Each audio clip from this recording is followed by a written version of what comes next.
ఉదయం లేచిన వెంటనే 2 స్లైస్ల బ్రెడ్, మధ్యాహ్నం కూడా అదే, సాయంత్రం టీకి కూడా బ్రెడ్ కాంబినేషన్, డిన్నర్లో పిజ్జా, బర్గర్, ఎటు చూసినా బ్రెడ్. అన్ని అరిటాకుల్లో పెట్టిన బహుమతుల్లాగా కనిపిస్తుంటాయి. కానీ కొద్ది రోజుల తర్వాత ఏం జరుగుతుందంటే, పూటకు 2 స్లైస్లను మొదలుపెట్టి కొన్నాళ్లకు acidity, bloating, gas problem, over weight అంతా బ్రెడ్ కారణంగా జరిగిందని మనం తెలుసుకునేసరికి మన ఆరోగ్యం అటు ఇటు అయిపోయి ఆల్రెడీ ఇబ్బందులు పడుతూ ఉంటారు.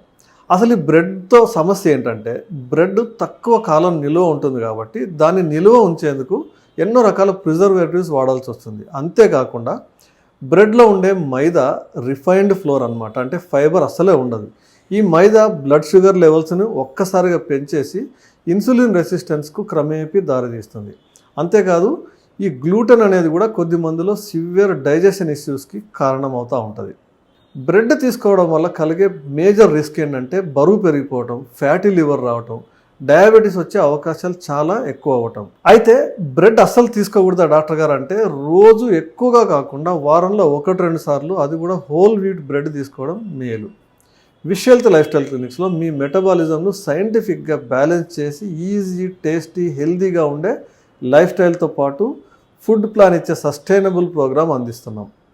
ఇంకా వివరాల కోసం స్క్రీన్ పైన ఉన్న నంబర్ కాల్ చేయండి. ఈ వీడియో నచ్చితే షేర్ చేయండి, లైక్ చేయండి.